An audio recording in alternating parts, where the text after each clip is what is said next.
Thank you very much, Panache, for that. Okay, I've been trying to share my screen, but I am failing to actually do the proper thing. I'm not sure if it's my network or if it's my device that's acting up. But as we have been told, we are going to have our first speaker as Ntatele Tsatsi, Phineas Lehoa. And as Panache has already mentioned, Ntatele Tsatsi is a climate change consultant, and he is highly motivated and progress focused. He's a young leader who is the mentor for multiple projects such as the Early Career Fellowship from Internet Society, Go to Teach Entrepreneurship from DHL. Like, trust me, he has his hands tied up with so many things. But which is what we like. If there is one thing about the conscientization movement that I have learned is inclusiveness. The fact that they are able to encompass and make sure that they include people from different parts of the world. For example, like Panache has already mentioned, Internet is from Lesotho, and I cannot just begin to explain how glad I am that we are having somebody who is from Lesotho. So Internet is going to be telling us about the climate crisis. He's basically going to define what the climate crisis is and just how serious it is. So I'll just hand over this time to the Delibas. Please do take over. Okay. Hello. Um. Should I switch on the video, or I'm still okay with closing the because of the Please, we network? want to see you. We want to see if you are able to switch on your video, please. But if your network does not allow, it's okay. But if there is a chance for you to switch it on, please, it would be a pleasure. Oh, okay. I think my network is not doing well. I wish to switch it off. May if it could be. It's not a problem. Okay. Okay. Thank you, Ndlovu, and Miss Tulo. I think Miss Tulo she's my younger sister. Uh, and I'm so glad to be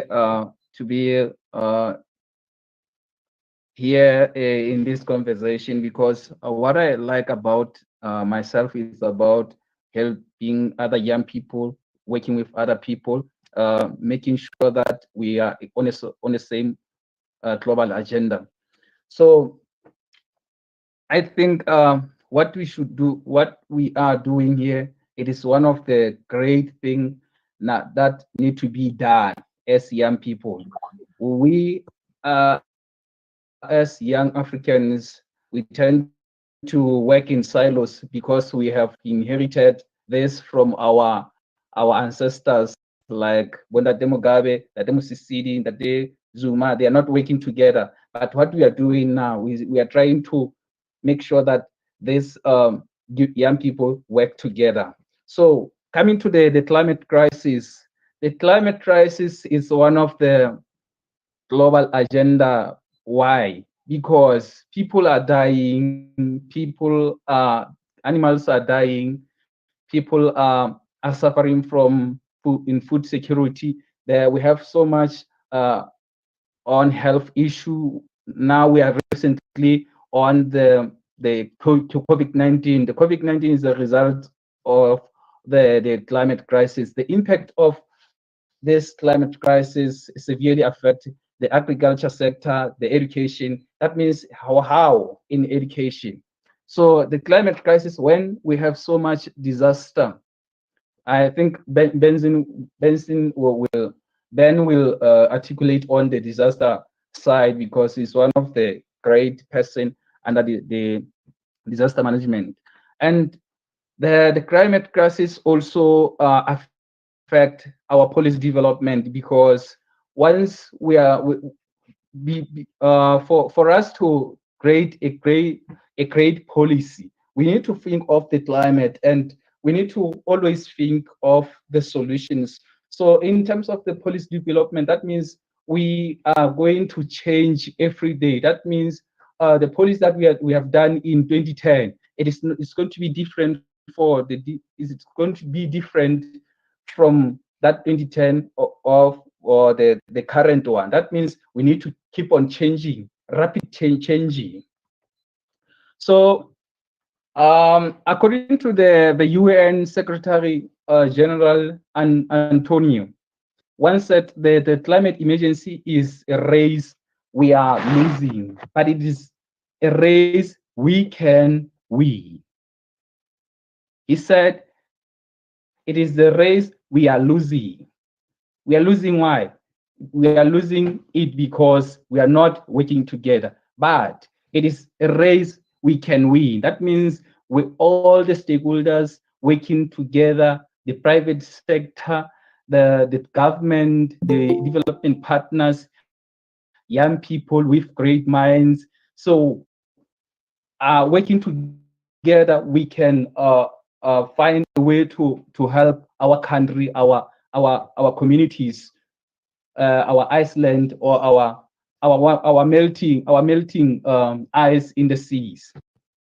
There's so much we can do as young people, and the consequences, the devastating consequences of climate change, the rising temperatures are keeping and fueling environmental degradation. That means the climate is keeping or keeping on increasing. That means the rising of the temperatures here in the country, it is too cold here in Lesotho. Yes, yet it is still in summer. It is very cold, cold. That means there's a difference. Our climate is changing. That means we the moment we know it is it is winter. We are no more saying, we are no more thinking of or know what is happening in our environment. That means if after 2 hours it's going to be cold, after 2 hours it's going to be too much heat. So that means there's too much. There's a our climate is keep on changing. So there's too much. There's also a natural disasters, extreme weathers that like we are having tsunami in other countries like India. So we have like this our Southern Africa. It is suffering from food and water insecurity. Yet we have so much land. We have so much land, but we don't have enough food. That means the climate is keep on changing, and since the climate is keeping on changing, and our country, maybe from Lesotho, we about 30 years back we didn't have enough climate experts. That's why I did mathematics and computer science. Then I realized that there's a gap in this sector. So therefore I have to resign from the bank. I was working at the bank. That means I took a massive action. I was permanent, and I go for a temporary job to learn more about climate change. Now I'm doing a master's in climate change. That means there's so much that we can do under the food and water insecurity, the economic and disruption and terrorism. And this climate crisis has brought a huge impact. The terrorism because of the food and water insecurity. People in the communities are fighting for water. They travel for about 3 hours a day to get some water, and animals are dying. Crops are not as much as we know in the previous years. And basically, like now we are having a Russia and the Ukraine war. It is going to be it is another crisis that we are going to feel, because the Russians and the Ukrainians are the 40% wheat exporters. So that means when they are fighting, the climate crisis is going to increase more and more and more. So basically for us as young people, uh, I didn't mention that last week I was running for the National Climate Change Committee elections for being a chairman of the country. That means being like a president. And I think it is time for us, for as young people, to take action, to take a bold action, to be in leadership on climate change, because our thinking and our intelligence need us to be in policy direction and policy development. We need to have that leadership, help other young people, mobilize young people to be in leadership, because in 5 years to come, we'll be the presidents of our country. That means we need to be in position where the development of the climate policies are done, and also in terms of the the the budgeting, our national budget, the influence that we have, the national budget of our country could change such that it could be climate friendly. That means it's climate focused. So that's why here in the country, it is the first time that the budget include the what is called a climate investment reforms, which is about 255 million that is catered for climate actions. So that means there's a change that we are doing. So that means we need to be in influence other young people. So that means this is the time for bold collective action. As young people, we have liberty to make a great change, like I said, in our communities by enrolling in climate change courses. Even if you are not a climate scientist, or even a climate or a scientist, you need to know about the agenda, the about climate. What is about climate change? How am I going to be resilient? How am I going to help my community in terms of the crisis? So using these types of conversation or the movement, this one of this, like this one and other climate dialogues, you know, last year I managed under the conference of youth, the core 16. I was the country coordinator, and I managed to, we all, instead of using we managed to mobilize 20, 20 or more 20 youth-led organization to have what is called Lesotho Climate Change Youth Dialogue. That was a huge dialogue in the country, which is going to be recurring. So that means we need to bring all people, whether you are in climate, whether you are in engineering, whether you are a soil scientist, or you are a social worker, you need to know about climate science and also know how you can help other people in your communities. So another thing for the solution that we can do, we need to have that campaigns of tree planting, land rehabilitations, and that thing, it is one of the mitigation strategies that we can do for us, because this will help in the food and water insecurity. And also, like I said, as a scientist, a computer scientist, I'm more into technology, because I understand it is ideal that we need to mobilize scalable new technologies and nature-based solution, which enable us to find a solution to help, maybe it for a climate finance, having no we're using technology. We have to use technology in under agriculture. I think technology is an integrated or cross-cutting issue that we need to do. And also another thing, we need to have some campaigns on clean environment. And I think another thing, it is about waste management. this conversation, it is more going to be focused on youth unemployment also, and also help the great innovation around the the the youth unemployment in terms of waste management. That means that circular economy innovation we need to instill into young people for us to be resilient. So another thing, I think it is ideal that this climate crisis, we need to coil it to the sustainable development goals.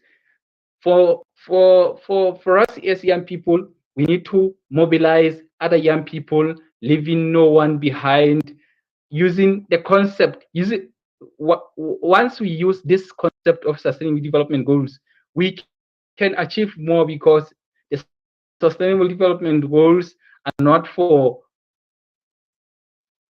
certain countries, but it is for every country. That means we need to collaborate, occupy leadership positions, join movements and discussions.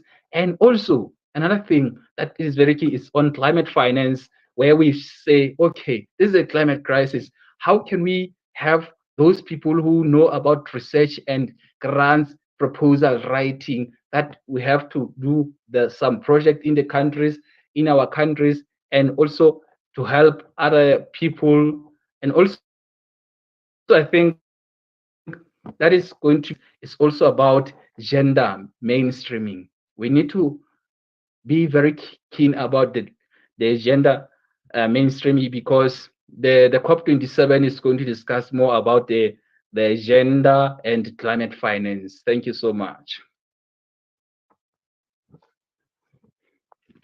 Thank you so much. Thank you so much, Ndadele Tati. That was so informative. I am pretty sure everyone can agree with me.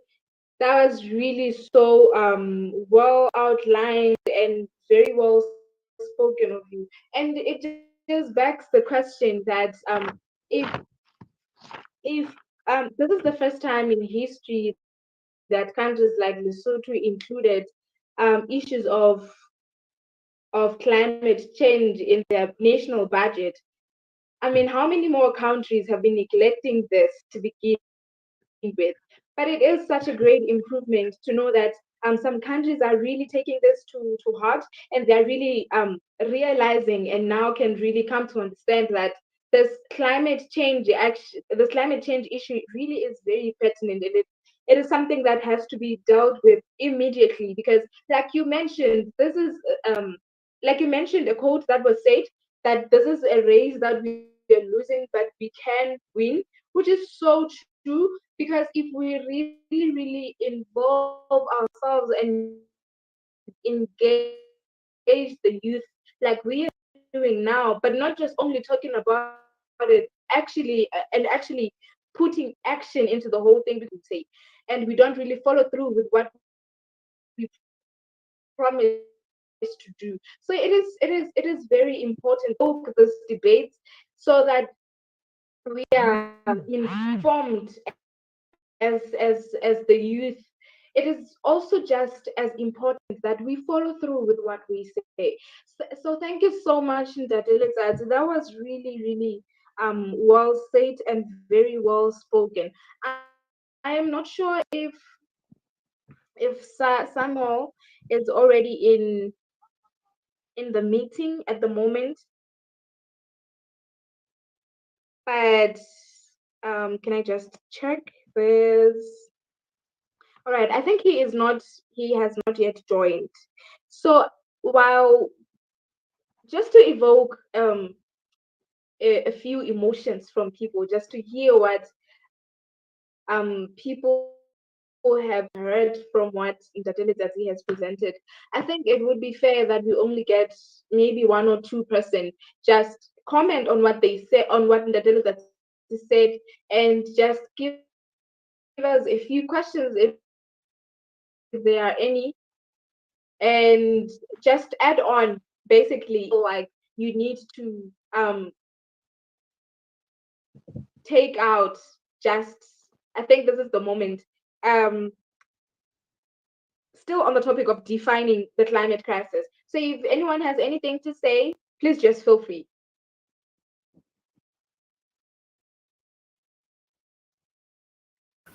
Hello. Uh, Yes, we can hear you. yeah, I have a question. So, now many people they are like aware of the climate crisis, but some people they even if they know, they just deny the fact that it's happening, climate change.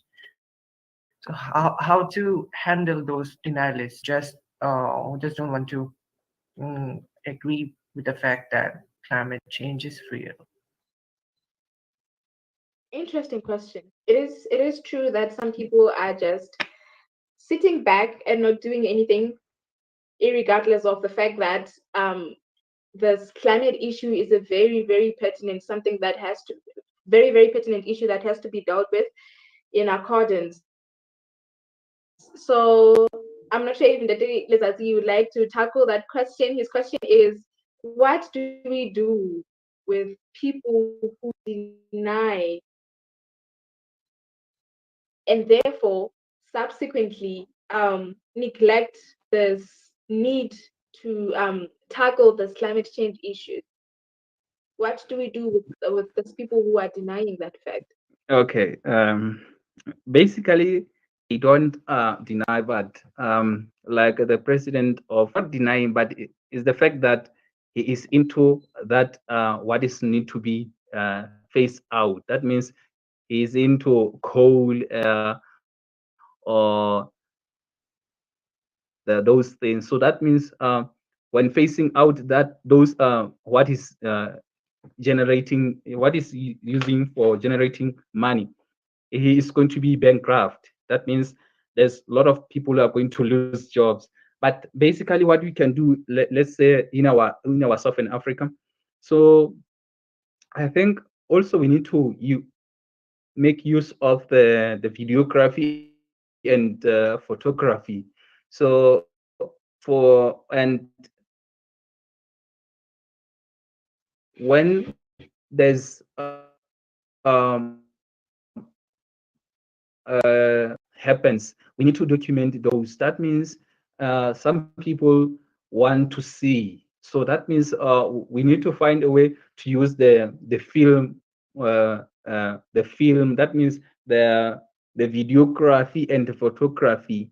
Also, we need to invite them to this kind of conversations, and able to view their views, allow them to speak so that we understand where they are, and also try to mobilize and we don't have to force them, but we need to educate Thank you for your answer. Thank you so much for that question. I hope he answered your question. So we will move forward, but I'm realizing now that our second speaker is not yet in the meeting. On to another topic that says, what is the role of indigenous communities in climate change mitigation? And for this, from, I hope I pronounced this name right. We're going to get insights from Benson Riang. So Yeah, Benson, yes. It's correct. oh, thank you so much. He is a member of the conscientization movement, and he has just currently graduated from the University of Delhi with with a bachelor's degree in biomedical sciences, that is honors, and he is presently pursuing master's degree in a similar applied science field, that is disaster management and climate sustainability studies. And he is also a very highly proficient encryption and decryption, that is code language, OPH, crack, ping, commanding, and ArcGIS. And tomorrow he will, that is today, he will speak on the role of indigenous indigenous communities in climate change mitigation. I will hand over this time to Benson. Benson, please do take over.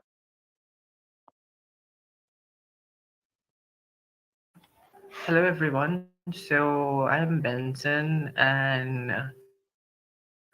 okay, I will present my screen. Just give me a moment.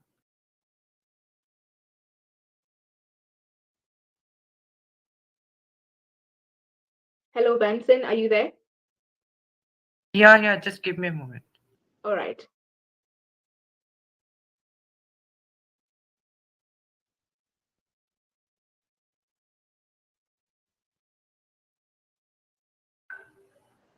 So it's visible, right?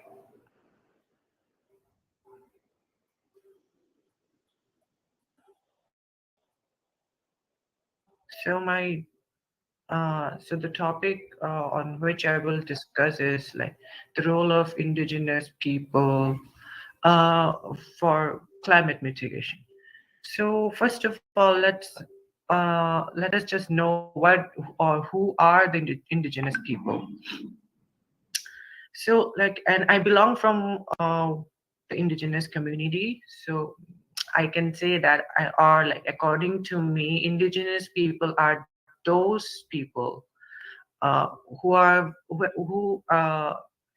a very distinct culture and very different customs, very different from the mainstream people or the mainstream communities, and we have a very distinct language, very different set of systems, very different social structure, and we are heavily dependent on natural resources or the environment for our sustenance, and even the cultural elements are influenced by the environment like in which we live. So yeah, indigenous people are those people who are the natural resources and ecosystems and maintain at least in part distinct social, economic, and political systems. And even the linguistic part and cultural and beliefs, those things are also very different from the mainstream people. So like there are approximately 250 million to 600 indigenous people worldwide, and who are spread it across the world. So yeah, that's a lot. The number is huge.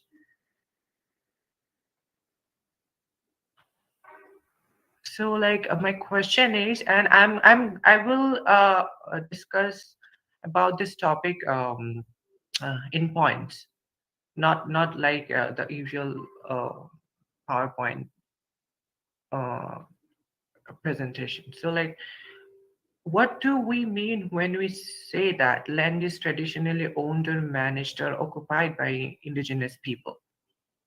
We came to know about indigenous people. Who are they, and why are they called indigenous? Why are they called like for example, in India or in South Asia, people who are indigenous, they are referred to as tribal people. Like, why are tribal people different from the mainstream people?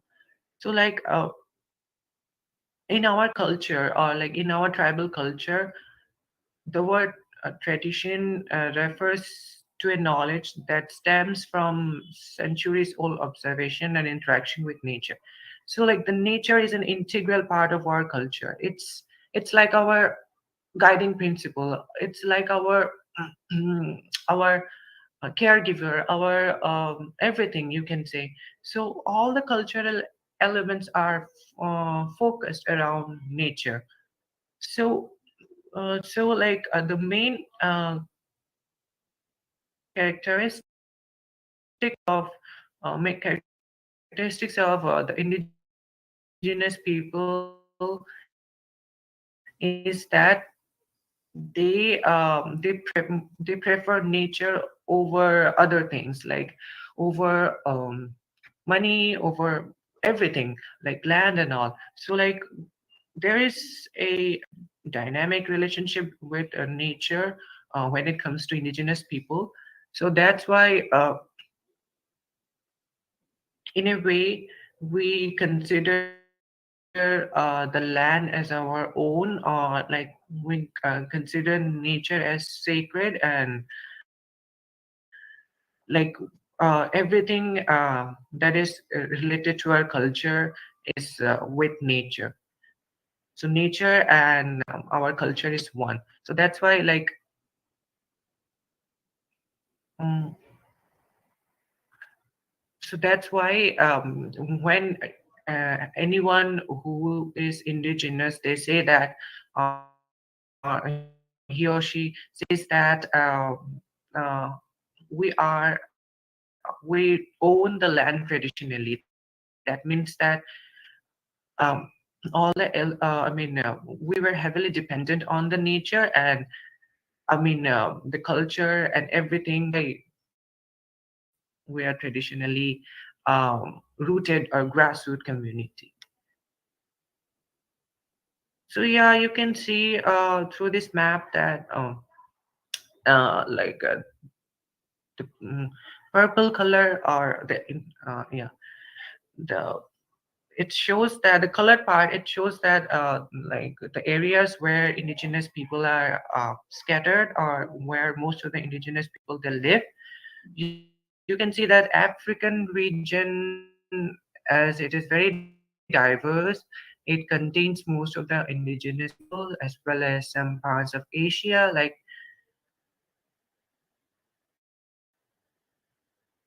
South Asia, East Asia, and Polynesia over here, and Southeast Asia, even Siberia.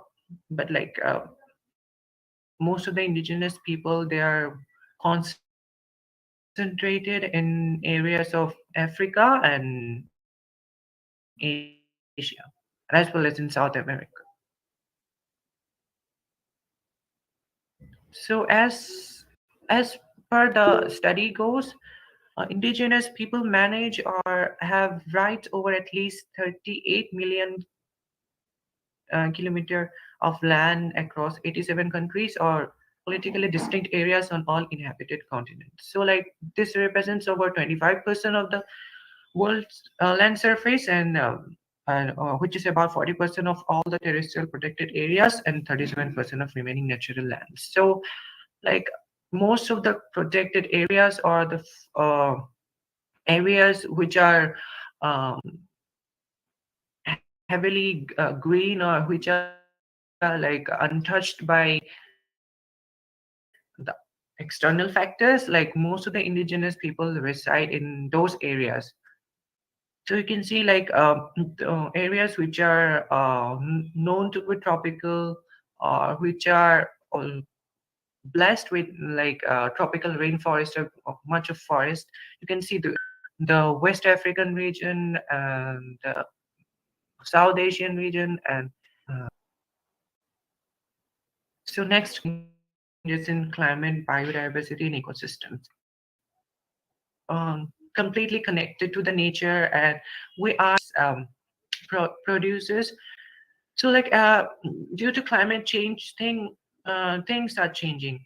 Like earlier, from my personal experience, uh, like we used to, my grandparents, they used to go for during a festival in my community. We used to go and collect some exotic fruits that was very specific to my region, or that is endemic to my region. But now that fruit like we are not able to extract, or we are not able to see the tree from which we used to pluck the fruit.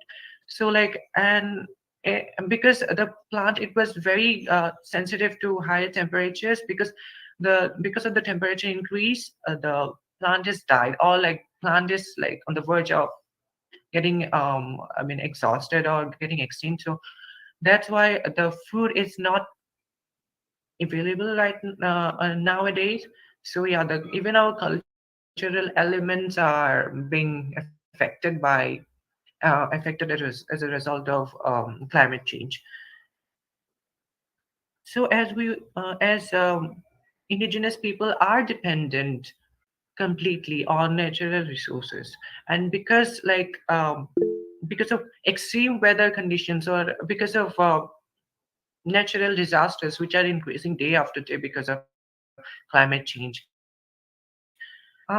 those resources are being lost, or those resources are being destroyed, not only due to natural disasters, also because of illegal logging or and poaching or and because of those activities, what is happening,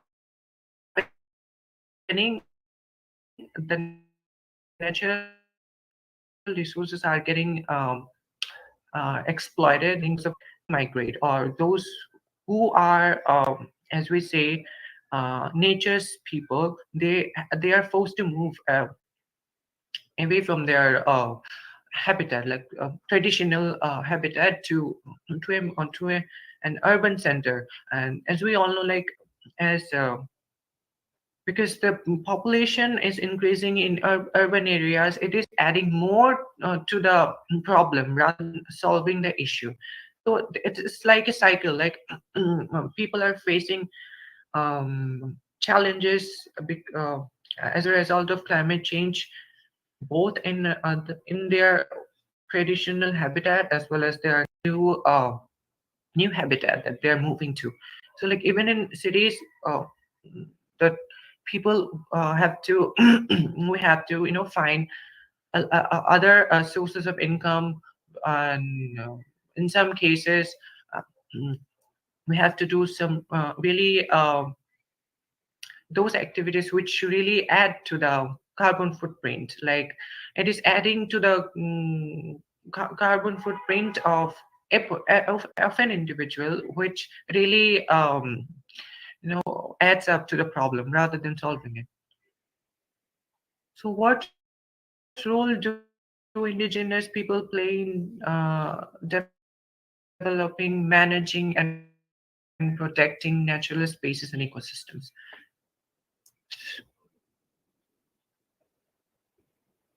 So indigenous people's contributions are essential in designing and implementing solutions for ecosystem. So like traditional knowledge and heritage can contribute to environmental assessments and sustainable ecosystem management. So like in many communities, including my community, we know like when is this season gonna change, or like when is it gonna rain. I mean, that's the traditional wisdom that has been passed from generations to generation. And like those knowledges, it can really add to the conservation and it will really help in building knowledge about how the more with nature, or how to understand nature more intimately. So like for example, the sustainable production and consumption of indigenous and traditional food has invaluable benefits for natural resources and ecosystems. So it contributes to a sustainable and healthier diet, and help mitigate climate change. So like most of the tribal people, they practice shifting cultivation. That is like cleaning an area, and for cleaning a specific area, and planting, or like going for uh, cultivation of many crops at the same time. Like, not, it's not like a monoculture system. It's like a poly culture system, that is like many plants and many crops are being um, sown. And what happens is that after after a certain period of time, when people they notice that the fertility of the soil or the land on which they are now presently doing agriculture is getting exhausted, they move to other places, giving the chance of that specific area to replenish or to you know uh, recycle its fertility for future use. So in a way, this practice of shifting cultivation, it has ensured that the land is not overexploited, or the land is not overused, as opposed to what the current system of agriculture in most of the urban centers, or most countries practice. So yeah, this system, or this knowledge of, or this system of agriculture, if it can be passed on, or it can be shared with other communities who don't practice that, it will ensure that it will help with mitigating the pollution or other forms of exploitation that results in different disbalances in ecological cycles and all. So, like, indeed, indigenous people manage their lands in ways that are compatible with and often actively support biodiversity conservation. So, they can co produce, sustain, and protect genetic species and ecosystem diversity all over the world by accompanying natural processes. For example, creating cultural landscapes with high habitat heterogeneity, as I said, that basically covers the shifting cultivation. So this map shows the mm, percentage of intact forest landscapes that overlap map like indigenous people's lands. So these are the areas where indigenous people they reside, and they do their activities. That is the anthropogenic areas of the indigenous people. Here you can see that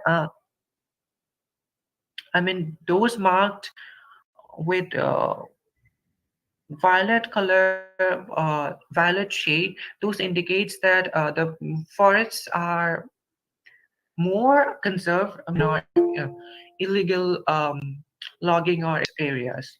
As the Europe,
Hi, Benson, are you still there?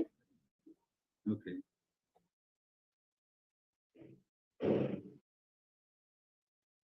Okay, I think there's something probably wrong with Benson's network, but I can still see which his are presentation. present. Mm, like, What? He is back. oh yeah, Benson, you had dropped for a minute, but we can see your presentation now and we can hear you now, so you can carry on. Okay, I will just take for 2 or 3 more minutes. It's almost done. All right, thank you. So yeah, I was saying that because we have cultural ties with nature, we are told that we have to stand against those activities which will rather harm our mother nature. So yeah, because of that, I will show you a map. So this is a map showing an area in Brazil, and you can see. I mean, this area is is a home to various several tribes or several indigenous communities. So you can see that there is a purple. There is an area with a boundary, but with a pink boundary. So you can see that in this area, the forest is intact and there is no deforestation. The red dots, it marks the rate of deforestation, or this area marks the deforested area. So you can see that where indigenous people they don't reside, the rate of deforestation or other activities it is more. But where where there is indigenous people, there is less of those activities which are committed by different actors like uh, corporations and other social uh, actors. So, so this is one case study which I've included. So it tells the story of the tribal people or the Amazonian tribal people in Amazon rainforest. They they stood up against many corporations, and even the Brazilian President Bolsonaro. He initiated many programs that will eventually lead to a huge destruction of the Amazon forest. But but the indigenous people of the Amazon they stood up against his initiatives, and you can see that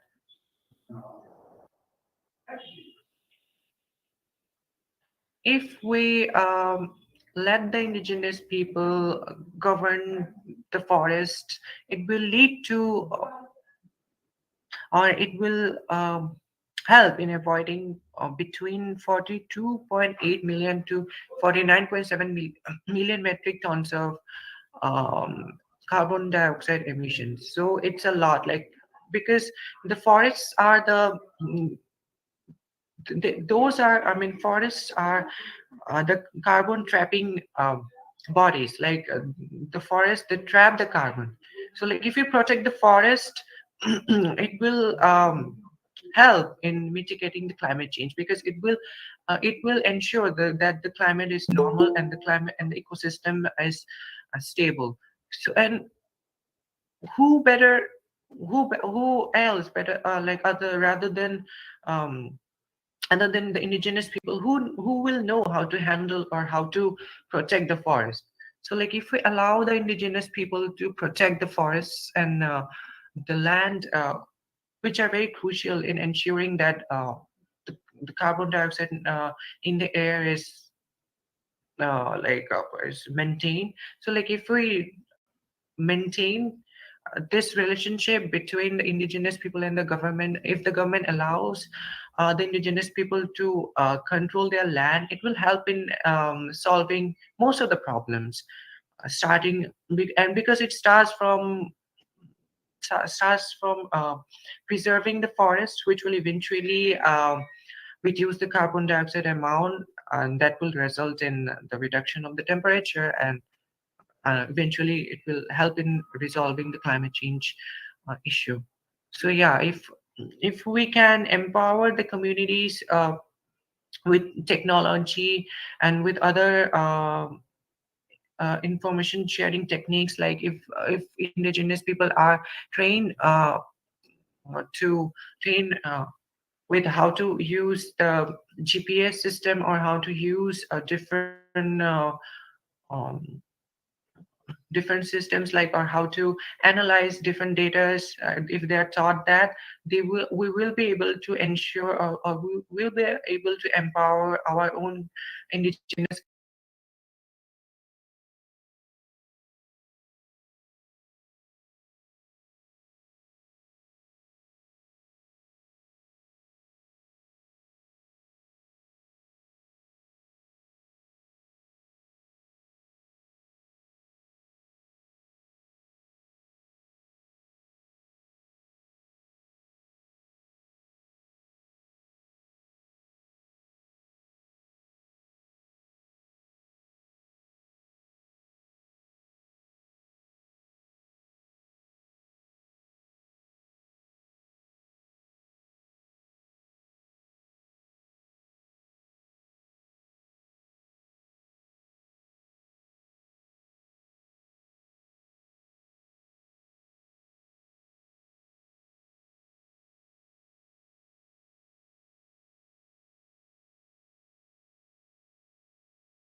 Consulting.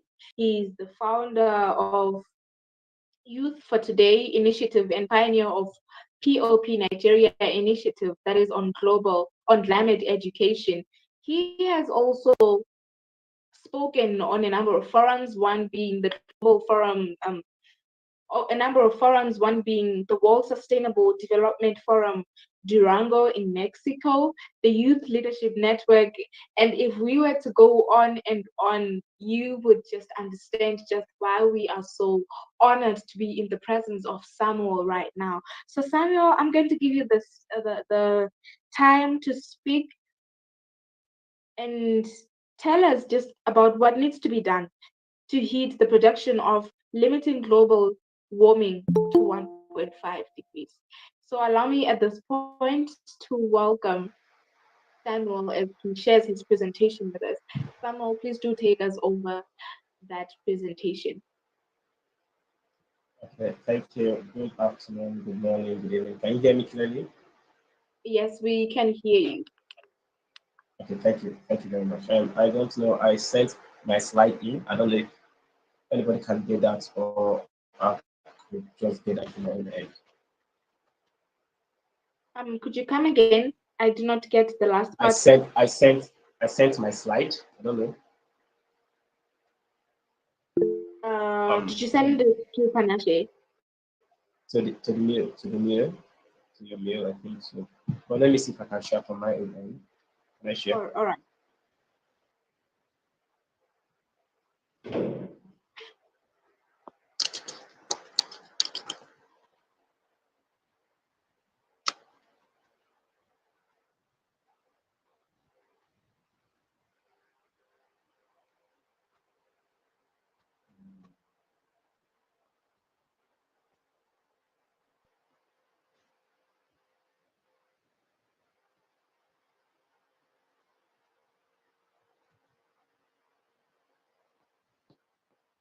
Can you see my screen? Yes, we can. I can see your screen from my side, but nothing about the presentation has started already. I think, yeah. Hello.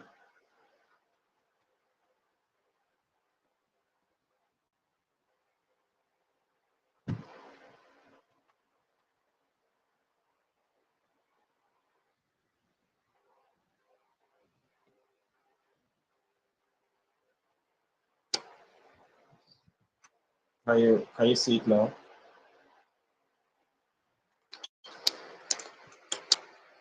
Can you see youth action of climate change mitigation?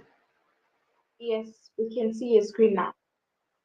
Okay, thank you. Thank you. So I was given on the topic of asked to speak on youth action for climate change mitigation and adaptation. And then first of all, we have to know before we talk about climate change, I know most of us are climate advocates or climate activists, but before we talk about climate change, we have to consider one thing that climate change impact can be reduced if youths are bold enough to take action. And when I mean bold enough, I mean they actually feel they are at the extreme end or they are more vulnerable to climate change impact and there is need for them to take action to change that particular situation or scenario. So on today's agenda, I'll be talking about what is climate change and its impact, what is climate change adaptation and mitigation, rules of youth in climate change, mitigation and adaptation, and then call to action. Then we'll be taking frequently asked questions. So first, what is climate change? Climate change has a general impact on humans, regardless of gender and other living species. So we know that climate change is not just all about the human being, it's not just all about the species, but it has a general impact on human, on environment, and on species. So it doesn't necessarily talk about gender. That is the impact, not the effect. Because when we go into details about the effect of climate change, that's where we're going to see the gender bias of climate change. That's where we're going to see the economic impact of climate change. We're going to see how it has led to communal crisis, how it has led to conflicts, attacks, and the likes. But the impact is on the general scope. It impacts male and females and all communities. Climate change is a global phenomenon that has a significant impact on environment, health, culture, occupation, business, industries, policy, and our daily activities. According to United Nations, According to United Nations, climate change reflects a long-term shift in temperature and weather patterns. This shift may be natural, but since the 1800s, human activities have been the main driver of climate change. Now we get to know that 1800s, I don't think any of us have been born then or has been conceived or even had the thought that we're going to come to Earth.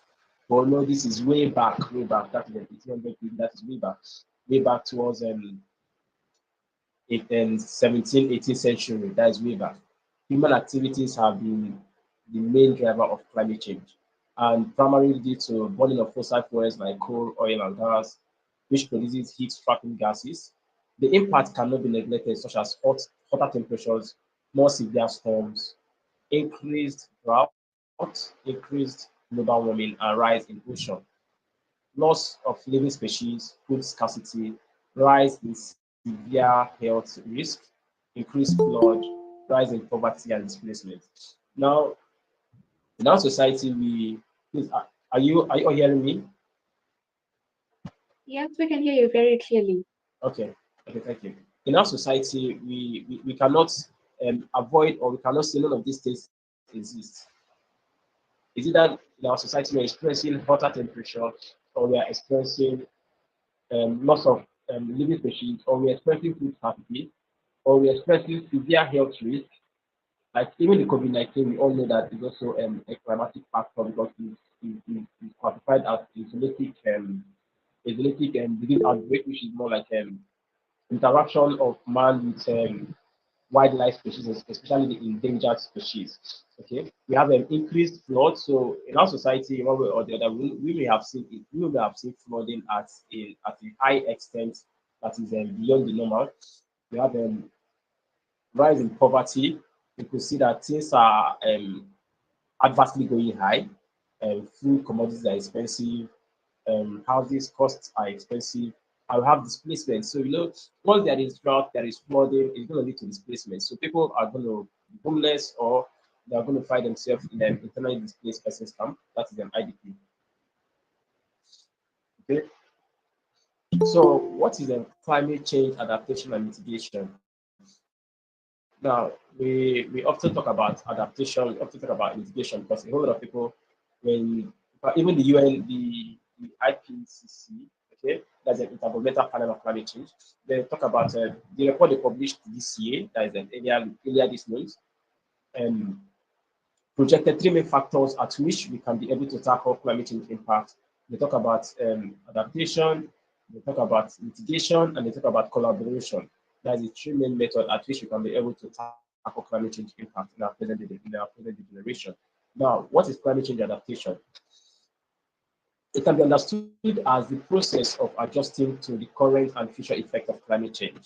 Now, to the current, that means probably I'll use Nigerian as an example because I'm a Nigerian. So there is an adverse heat wave, or yes, there is adverse heat wave. So what do I do to adjust to this?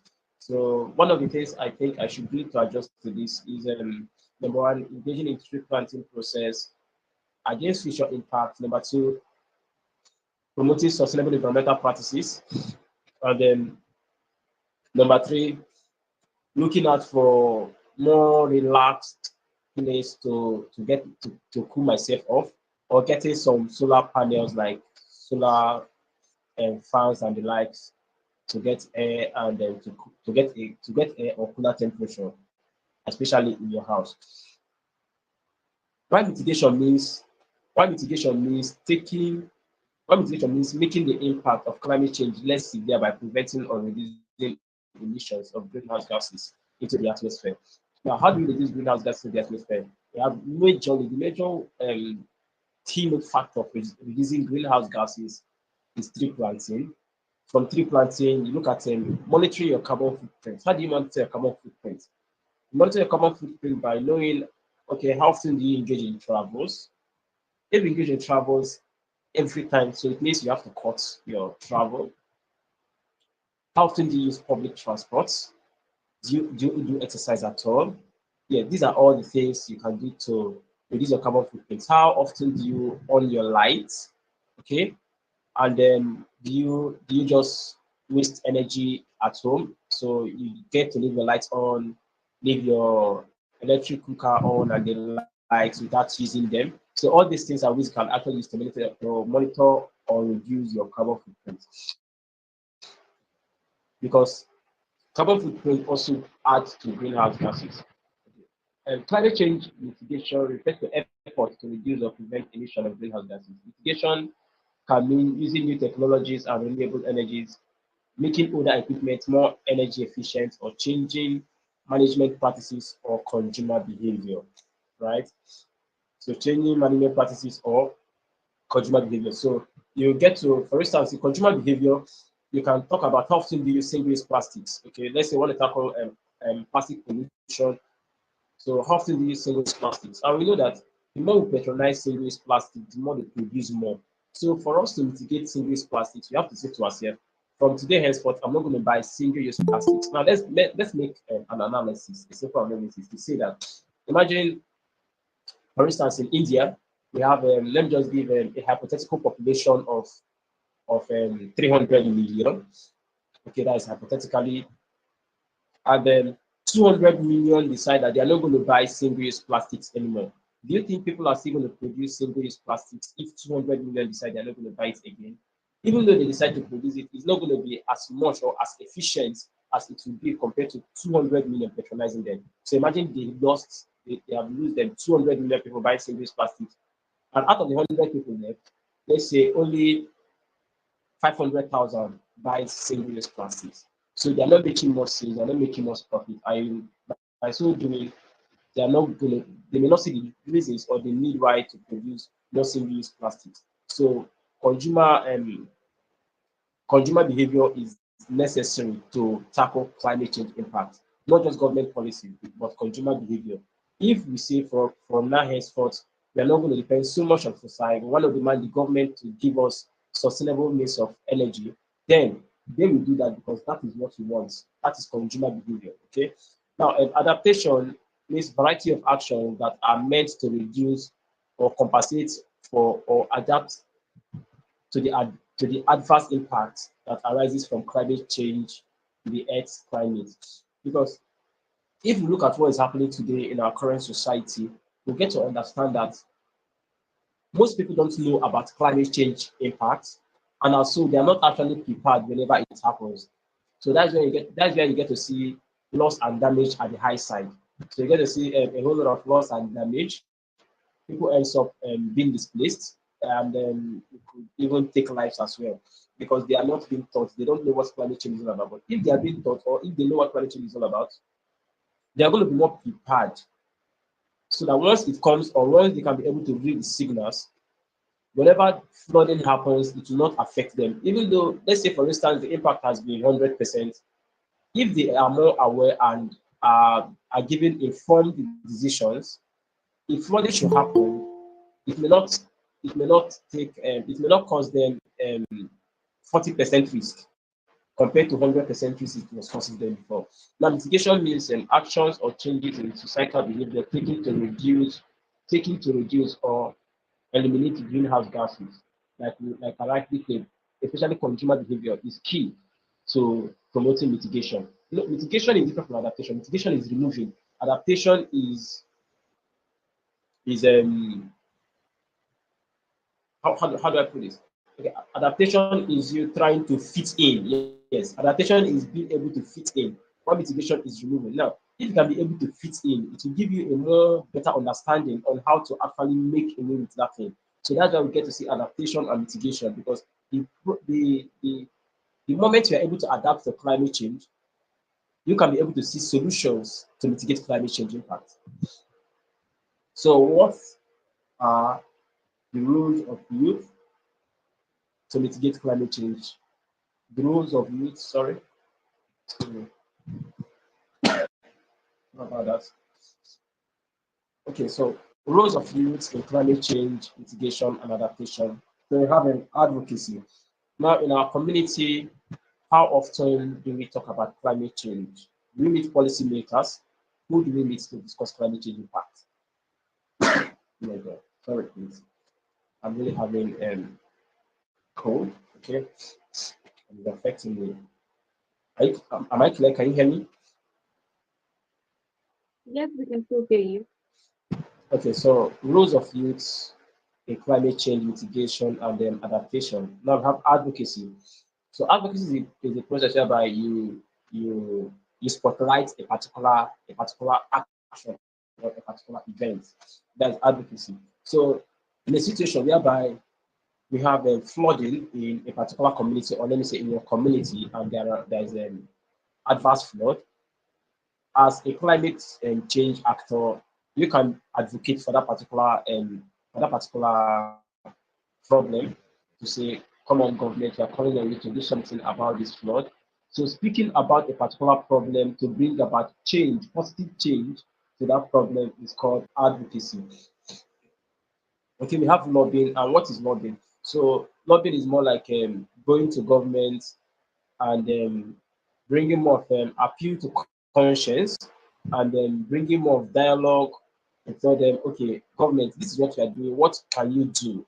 This is what we have been battling. So let's say group of youth went to government and they are talking to the government to say, okay, government, hello, governor, you see, in my state, we have been able to initiate climate change education across schools, and we have been able to do some certain things. So please, can you tell us what you are doing to mitigate climate change impact in our state as well?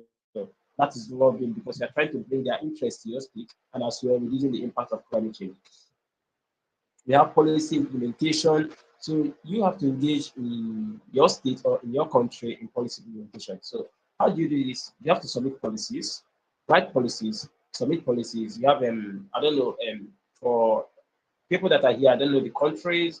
Okay, but in any country you are from, I know that there is a running government or a working government that has ways of operation. Okay, you can make necessary inquiries about that, write policies, submit it to the parliament, and let them go through it and see how those policies can be implemented.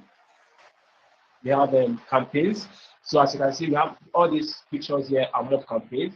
Okay, so these are campaigns that people are doing to talk about climate change. You can also host a campaign in your community, in your state, in your country to project climate change impact and call governments to be accountable for lives and demand for the end of climate injustice. Okay, that is a campaign. And we have an education program, so you get to embark in climate education programs to educate people in schools, in communities, in policy making about climate change and then how it affects health, how it affects our survival, how it affects our environment, how it affects our planet, how it can even lead to existential risk. Okay. And then tree planting. So tree planting is one of the essential things, like I said, ab initio when I started, is essential to tackle climate change impact. Now, one of the things that generate climate change, one of the key factors responsible for climate change is greenhouse gases. Okay, and one of the key factors to be able to tackle greenhouse gases is tree planting and innovative sustainable technologies. Because most of the technology we are having today are actually detrimental not just to our health, but to the protection of our planet. And we have an innovative solution, like I've said, political participation. Yes, as you don't have to shy away from political participation because it's the same politicians that will also make the rules, right? They are the people that will also make the laws in regards to what goes on in our country. So as a youth, participating in politics gives you the same equal opportunity or equal chance to bring about right climate change policies to mitigate climate change impact in your state or in your country. We have stakeholder engagement. So you get to engage with your stakeholders, with your communities to talk to them about climate change and to tell them little actions they can take to mitigate climate change impact. When I started how I started my climate change advocacy and then getting to where I am today is through advocacy. So I get to take placards like what you are seeing here what you are seeing on the images. I took placards from street to street in my state to tell people to promote green and clean environment. Green and clean environment. I did that for a whole day, and that was really spotlighted. And I engaged in several cleanups. I engaged in several tree planting, and then today I'm recognized as a global climate change activist and advocate. So that is something that you too can be able to do to get a global recognition in the field of climate change. Okay, and then call to action. Sorry, please excuse me.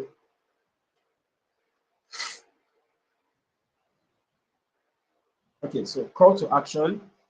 So one of the call to action is engage in tree planting, like I've said, engage in climate change advocacy. That's the C number one, C number four. Number three, engage with stakeholders and policymakers. You cannot shy away from these people. And that is one of the things that let me just emphasize on this in engagement.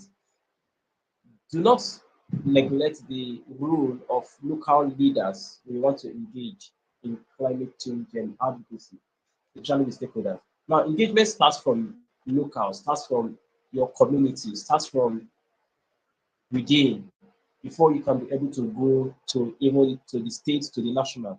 We want to start engagement. You look at the local level, within your state, within your community. You engage with your leaders and talk about this. Through that engagement, it will give you for a higher engagement with your states. From states, it will give you a higher engagement to national, from national to other international organizations or countries. So don't forget, it starts from grassroots. Engagement starts from where? From grassroots. So you cannot neglect the importance of engaging with grassroots stakeholders and policymakers because climate change affects people at the grassroots more compared to people at the zenith, which is more of urban developed areas. Okay, and then talk to your community about climate change and engage them in climate action. How do you engage your community in climate action? It's very, very easy. You can tell them, okay, can we do a tree planting exercise? Can we do a green walk? Can we visit the forest? Yeah, that is how to engage because you can't tell people to do things that they don't know about unless they get involved in it, right? So you tell them, can we visit the forest? Can we clean this place? Can we plant a tree? Can we do a climate green walk? can we just walk around to measure our carbon footprint? And they may ask, what is carbon footprint? The carbon footprint means instead of you saying, I want to use car today, probably you are going on a 5-mile journey and you know you could actually walk 5-mile distance, or you're going to a 2-mile journey and you know you could actually walk 2-mile distance. Instead of using the example to say, wow, can we just measure our carbon footprint today and just walk down there? You know, and so we are bringing that consciousness of climate change, and as well, we are promoting climate change, and they will also adapt to it. You know, I was in a vehicle days ago, and I get to see people throw death away indiscriminately, and whenever I see that, I often correct them. And the last one that happened, I had to tap the man and told him that, you know, this thing, this stuff you're doing, disposing plastics indiscriminately is really bad. It could lead to flood. It could lead to blockage of village water channel. It could lead to land degradation. Like, I gave him so many things that plastic pollution could do that could cause a whole lot of harm to our environment. And he was really sorry that he gets to throw plastic on the floor every time. So he told me he's not going to do it again. And for the one he disposed, he had to pick it up and discard it properly. You know, that is education, and that is where as well of engaging people in taking reasonable climate action. Organized climate strike and awareness campaign. I think I've also spoken about that as well. And the last one is brainstorm innovative solution for climate-based solutions. So you have to, you know, today we have a whole lot of tech that talks about climate change impact, and they don't really spotlight solutions to the climate change impact, but makes climate change impact more worse. So as youths, you can be able to think innovative ideas to promote climate change through tech. So you can look at okay, what tech can I use? What app can I actually bring out that measures carbon footprint? You know, if you think about that, what app can I bring? Can I develop that could actually measure accurate carbon footprint? What app can I develop that could actually measure um, carbon emission from vehicles? So you could actually think about that, and you could look at developing that app for each vehicle so that vehicles can be able to track their carbon emission. You know, these are global solutions that could bring about a whole lot of change when you look at climate-based solution and ways of mitigating climate change impact. So I got this frequently asked question, and let me just speak on it. Let's see have time, please.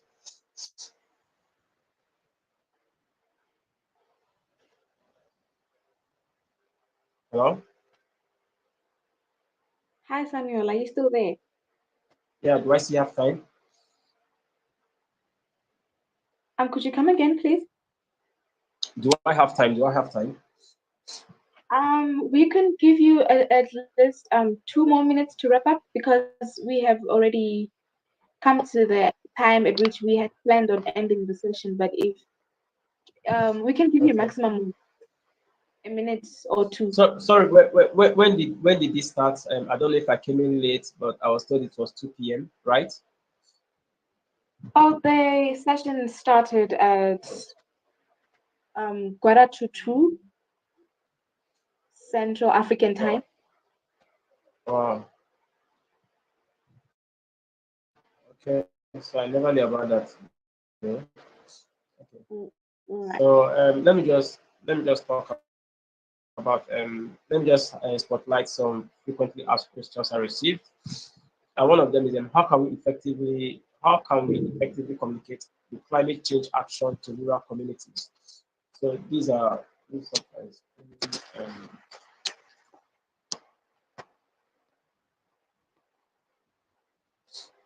okay. Okay, so the question is how can I effectively communicate the climate change action to rural communities? Now, communicating climate change action to rural communities is not as hard as we may think it is, but it is as easy as any other thing. Whenever you enter to a rural community, what do you see in the community? Do you see green? Do you see sustainability? These are the things you could easily spotlight in order to communicate climate change to rural communities. And then you also look at the point of entry. So what is the language of that community? Because it's not everybody that is used to English, you know. So you get to know the language that is more familiar or that the community easily recognizes. So if it is Swahili, if it is French, if it is Portuguese, you have to communicate to them with their local language so that they can easily understand what climate change is all about or what you are trying to communicate to them about climate change. And then this is a new ideology to them and they find it difficult to understand. Like I said, use language, use the native language of that community. You know, there is an event we carried out in a northern region of Nigeria, and this region is filled with Muslims, and then we realized that we cannot use English to communicate this message to them. So we used Hausa because Hausa is a major language dominant in northern region of Nigeria. So we use Hausa to teach them what climate change is all about and how they can be able to take solutions to mitigate climate change impact in their community through their language. And they get to understand this easily without making a whole lot of mistakes when you're looking at climate change impact. Okay, in the third world countries, how can we increase climate protection opportunities? In the third world countries, how can we increase climate protection opportunities is through collaboration. You know, I'm not a big fan of grant writing. Okay, sorry, I have to say that. I'm not a big fan of grant writing, but I'm a big fan of collaboration. I'm a big fan of partnership. I'm a big fan of, hey, what are you doing? Are you organizing a campaign? Yes, okay, I'm organizing a campaign as well. So why not we come together and organize one campaign, right? That brings about a greater impact than just me organizing my own campaign and you organizing your own campaign. So we can actually come together and organize one campaign that will generate a whole lot of impact. So that is partnership, that is collaboration, and that is opportunity. You are building opportunity for yourself. You know, grants will give you the money, grants will give you what you need, the resources, but it will not give you, it will not give you the impact you need if you don't collaborate or if you don't work, if you don't partner with people to carry out your project or to carry out things in your country. Okay, how will Eastern Europe? Okay, how will the war in Eastern Europe affect climate change? You know, the war in Eastern Europe is already affecting us. It's already affecting the world. In fact, it's already affecting Europe. When you look at food scarcity currently, it's really high, and then we look at supply of fuel is also a decline. Okay, so it's affecting a whole lot. And we are even looking at the point whereby this may lead to existential risk in terms of causing global catastrophe. Okay, we've seen number of lives that have lost, number of infrastructure that have been brought down and all that. So definitely it's going to affect and it's already affecting. Looking at food security in that region already. Okay, and then we have funds are not available from my government. How can we do such campaign and bring interventions? Like I said, collaborate with groups. You know, my first action after this, I'll take the last question and that's all. Sorry, I'm taking much time.